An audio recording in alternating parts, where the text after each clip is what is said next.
All right, today we're going to tackle a huge question, one that really affects millions of people. Are antidepressants actually the right answer for chronic pain? You know, if you or maybe someone in your family is an older adult who's dealing with that kind of persistent, nagging pain, there's a really good chance a doctor has suggested an antidepressant. It's become a go-to tool in the toolbox. But the big question, the one we're really digging into today, is do they actually work for this?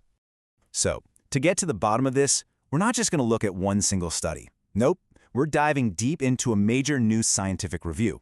And this thing pulled together all the available high-quality evidence to try and find a clear answer. So yeah, let's get into it. Okay, first things first. Let's set the stage a bit and talk about the connection between pain, age, and, you guessed it, antidepressants. I mean, it's no secret that chronic pain is a massive problem, right? Especially as we get older. The review we're looking at confirms that, yeah, persistent pain just becomes more and more common with age. And it can have a huge impact on your quality of life. We're talking everything from how you move and sleep, to your mood, even how well you think. So when doctors are faced with this huge problem, what do they often do? Well, they turn to antidepressants. And get this, the review actually points out that in a lot of countries, pain is the single most common reason these meds are prescribed to older adults. Think about that. Not for depression, but for pain.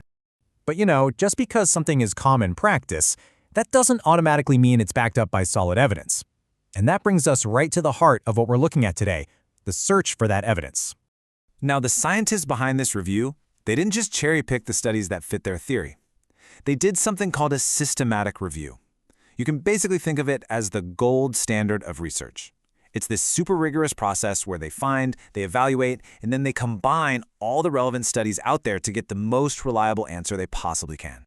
And when they started, they cast a huge net. I mean, they began by identifying more than 2,500 potentially relevant studies. That is a massive pool of research to start with.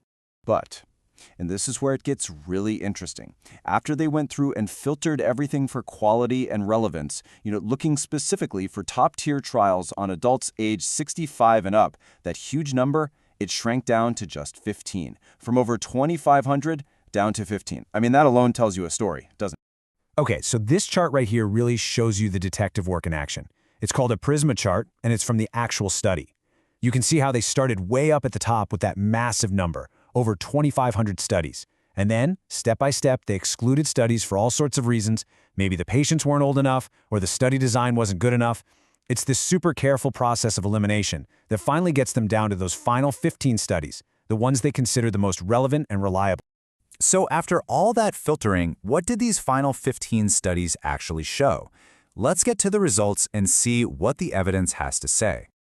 All right, so the review found that the one condition with the most data by far was knee osteoarthritis. And that makes total sense, right? It's a super common cause of chronic pain in older adults. So this is where we're going to get our clearest picture, even if it is a bit limited. So when the researchers pooled all the data for one specific antidepressant, duloxetine, the results were kind of mixed.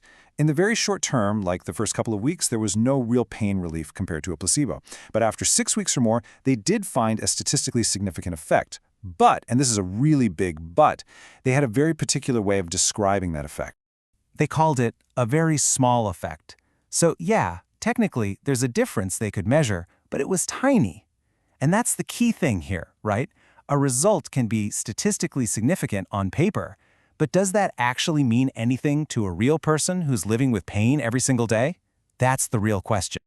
Okay, so we've established a very small benefit, and that's only for the most studied condition. So that naturally leads us to the next big question. What about the other side of the coin? What about the potential harms, the side effects? And this gives us a pretty clear look at what the data says about safety. In almost half of the studies they looked at, that's 7 out of 15, more people taking the antidepressant actually dropped out of the trial because of side effects compared to the placebo group. So what does that tell us? Well, it suggests that for a good chunk of people, the side effects were bad enough that they just stopped taking the medicine altogether. And this brings us to a really, really important part of this whole story. We need to talk about a word of caution. So you might be sitting there wondering, wait a minute, how can a treatment that's this common be based on evidence that seems so weak? So yeah, why is the evidence so unclear? Well, the review actually points to a few key reasons. For one, most of the studies were really small. We're talking fewer than 100 people, which can make the results less reliable. On top of that, a lot of the studies had ties to the pharmaceutical industry. And maybe most importantly, the review authors themselves said that many of the trials had an unclear or high risk of bias. You put all that together, and you've got a really shaky foundation to build on. So, all of this leads us to the final takeaway, and it's probably the most important part of this whole evidence check, a very uncertain conclusion. I actually want to read you the main conclusion from the authors of this review, word for word. Here it is. For most chronic painful conditions, the benefits and harms of antidepressant medicines are unclear. That is a huge statement, especially coming from what is the most comprehensive review of the evidence for older adults we have so far. Now, it's really important to be clear about this. This does not mean these medications don't work for absolutely anyone. Of course, some people might find them really helpful. What it does mean is that when you go looking for that broad, high-quality scientific proof across the board for older adults, that proof is just surprisingly thin on the ground. And that leaves us with one last, really critical question to think about. What does it mean for all of us, for patients, and for doctors, when a treatment this common is resting on such an uncertain foundation? If anything, it's a powerful reminder of just how crucial it is to have those honest, informed conversations about the real balance of benefits versus harms for any treatment we consider.